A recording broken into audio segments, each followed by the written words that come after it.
Nous venons d'évoquer la civilisation mésopotamienne qui va voir l'apparition de la ou des premières formes d'écriture. Souvenez-vous, l'écriture cunéiforme.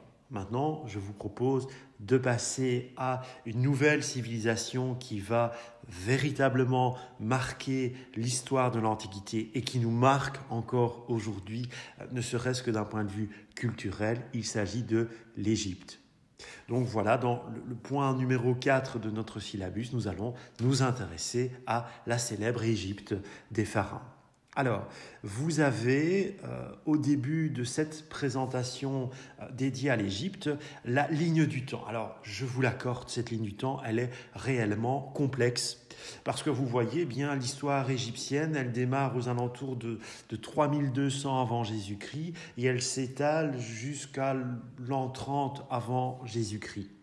Je vous propose dans un premier temps d'essayer de décortiquer cette ligne du temps et de voir les grands axes, les grandes périodes de l'Antiquité égyptienne sur lesquelles nous allons travailler ensemble.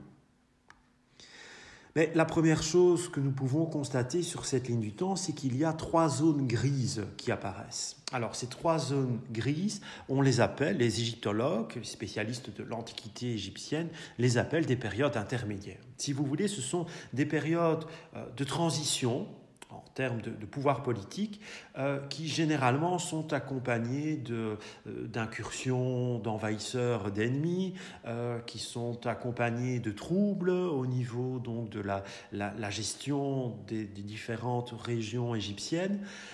Donc, je vous propose de les renseigner sur la ligne du temps, car elles sont importantes comme toutes les autres périodes qui composent cette antiquité égyptienne, mais nous n'aurons pas l'occasion de trop nous étendre sur ces 3 périodes intermédiaires.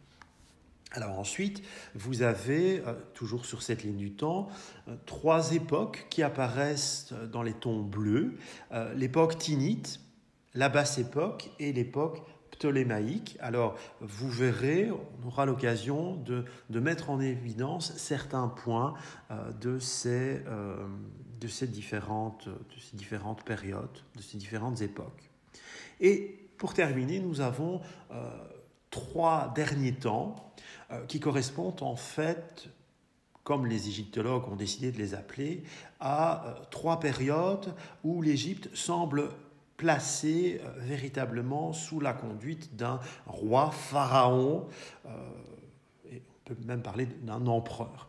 Nous avons ainsi l'Ancien Empire, le Moyen Empire et le Nouvel Empire. Voilà cette ligne du temps avec des dates charnières qui permettent de passer d'une époque à une autre, avec beaucoup de bouleversements, avec de nombreux pharaons qui se sont succédés, de nombreuses dynasties pharaoniques qui se sont succédées à travers toute cette antiquité égyptienne. Donc ma question maintenant, et j'espère pouvoir vous rassurer aussi sur l'étendue de la matière à maîtriser.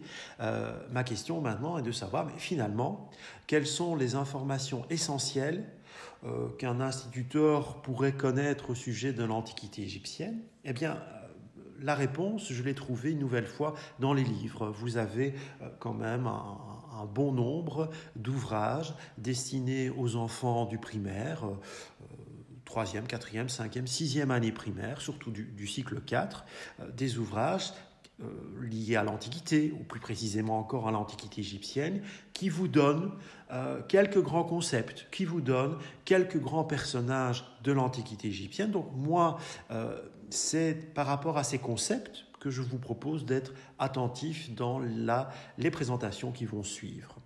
Ainsi, est-il pertinent de parler de la première époque de l'Antiquité égyptienne? La réponse est oui quand même, je trouve. Pourquoi? Nous sommes donc dans l'époque tinnite, et c'est durant cette époque que l'on voit apparaître le tout premier pharaon de l'Antiquité égyptienne, qui porte le nom de Narmer, et qui est bien connu par une série de sources archéologiques, et nous aurons l'occasion d'en analyser une ensemble. Ensuite, nous avons l'Ancien Empire. Alors, l'Ancien Empire est-il important pour comprendre l'histoire de l'Antiquité égyptienne ? La réponse est oui. Pourquoi ? Parce que l'Ancien Empire, c'est vraiment la période, c'est vraiment l'âge durant lequel on voit apparaître les toutes premières pyramides. Et vous savez que lorsque l'on évoque l'Antiquité égyptienne en classe, eh bien, les enfants pensent toujours à ces célèbres pyramides que l'on retrouve dans des romans de fiction, dans des bandes dessinées, dans des films, dans des reportages, dans des séries télévisées. Enfin, voilà. Donc, les pyramides, ça va de pair avec l'Antiquité égyptienne, et c'est durant l'Ancien Empire qu'elles apparaissent. Donc, nous aurons l'occasion d'en reparler, justement, de ces célèbres pyramides de l'Ancien Empire. Nous n'aurons pas nécessairement le temps ni l'ambition de parler du Moyen Empire, mais il faudra inévitablement nous arrêter au Nouvel Empire. Le Nouvel Empire qui va en fait voir la succession de pharaons, de souverains et de reines aussi, excessivement importants pour l'historiographie. Ce sont des personnages qui, encore aujourd'hui, sont connus par les égyptologues, mais aussi par le commun des mortels. Et ces pharaons, et nous verrons aussi, nous essaierons de comprendre aussi pourquoi sont-ils toujours célèbres aujourd'hui.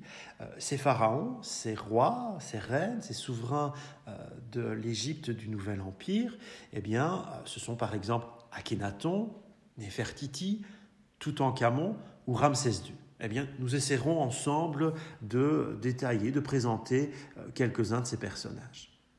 Alors ensuite, plus on s'achemine vers la fin de l'Antiquité égyptienne, plus nous sommes forcés de constater que les pharaons du cru, si je peux m'exprimer ainsi, vont progressivement perdre de leur superbe.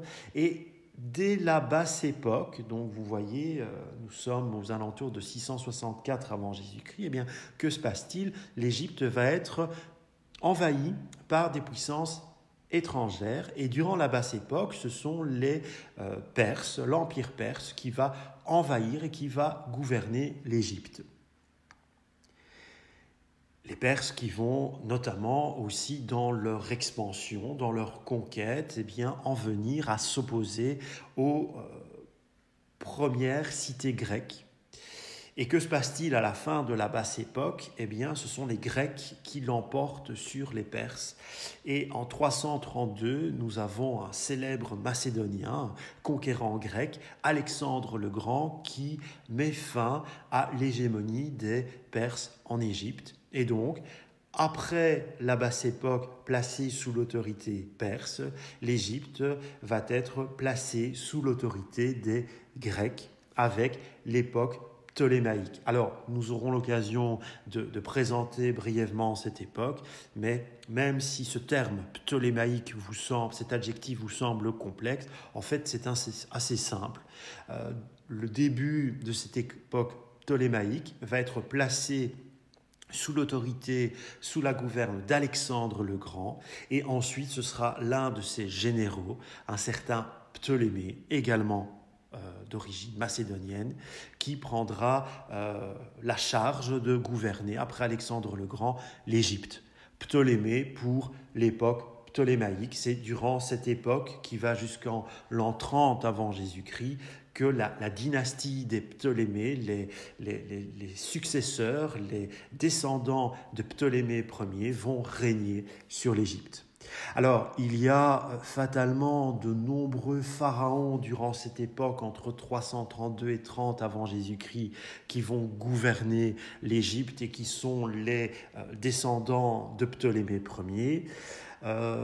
Celle qui nous intéresse, ou le descendant qui nous intéresse le plus par rapport à la célébrité que ce personnage a reçue dès le 18e, 19e siècle, c'est bien entendu la célèbre Cléopâtre.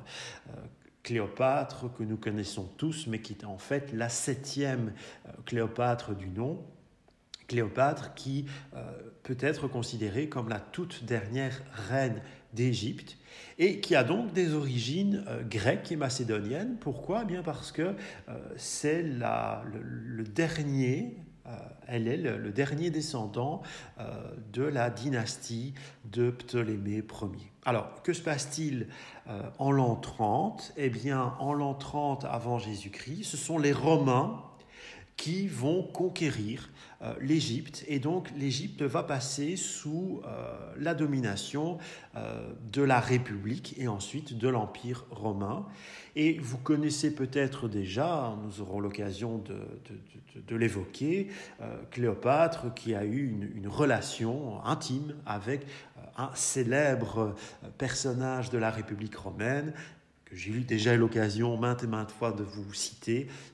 Il s'agit bien entendu de Jules César. Donc, comme je viens de vous le dire, à partir de l'an 30 avant Jésus-Christ, eh bien, d'une certaine manière, on peut considérer que l'Antiquité égyptienne tend à s'éteindre et l'Égypte devient en fait une province romaine qui sera placé notamment sous la gouvernance du premier empereur romain, que vous avez ici à l'écran, Auguste Ier. Et l'Égypte, en devenant une province romaine, eh bien, va s'intégrer à l'histoire de l'Antiquité romaine. Donc, j'ouvre une parenthèse, vous avez déjà compris qu'à la suite de l'Égypte, qui va être conquise par les Perses, conquise par les Grecs et ensuite par les Romains, eh bien, nous aurons justement l'occasion de nous intéresser quelque peu à ces différentes civilisations qui ont rythmé l'histoire des bords de la Méditerranée.